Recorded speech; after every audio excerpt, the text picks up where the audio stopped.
அல்லாமே சொல்லிட்டான் சர்ப்ரைஸ் தர போறேன். இந்த இரவு தொழுகையில மறுமையில் அல்லாஹ் தஆலா நிறைய பரிசுகள் தருவதாக சொல்கிறான். அந்த பரிசுகள் அல்லாஹ் சொல்கிறான், ததஜாஃபா ஜுனூபுஹும் அனில் மலாஜிஹி யதுஊன ரப்பஹும் ஹௌஃபன் வ தமஆ. நம்பிக்கையாளர்களுடைய முதுகுகள் விலாப்புறங்கள் படுக்கைகளில் இருந்து எழும்பி இறைவனை அச்சத்துடனும் ஆசையுடனும் பிரார்த்திப்பதற்காக எந்திரிச்சு நிற்கும். வமிம்மா ரஸக்னாஹும் யுன்ஃபிகூன்.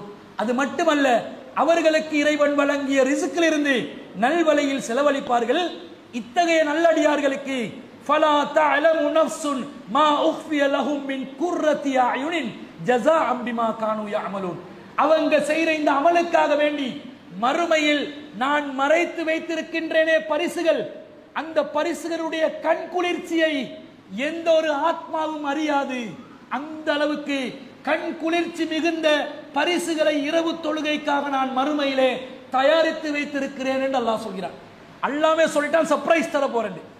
சர்ப்ரைஸ், நம்ம மக்களுக்கு சர்ப்ரைஸ் சொன்னே ஒரு ஆசை வருதானே, அந்த சர்ப்ரைஸ் அல்லாஹ் தருவானாம், மறைச்சி வச்சிருக்கிறானாம், மறுமையில் தருவானாம். கண்டிப்பாக கண் குளிர்ச்சியாக இருக்குமாம். அது எதிலே கிடைக்கிறது? இரவு வணக்கத்திலே கிடைக்கிறது. அன்பிற்குரியவர்களே, இதை சாதாரணமான ஒரு அமலாக நினைக்காதீர்கள். அல்லாவே இப்படி வர்ணிச்சு சொல்றான் என்றா, அல்லாஹ்க்கு பரிசு கொடுக்கறத சொர்க்கம் தருவேன், ஆறு போகும் இப்படி சொல்லிட்டு போவான். ஆனா மறைச்சு வைக்கிறேன், பிறகு சொல்றேன், அது நல்லதா இருக்கும், அட்ராக்டிவா இருக்கும். எப்படி க்ளூ தந்து அல்லாஹ் சொல்றான்டா, கண்டிப்பாக நம்முடைய உள்ளங்கள் அந்த பரிசுகளால் மறுமையிலே குளிரும் என்பதை நாம் விளங்கிக் கொள்ள வேண்டும்.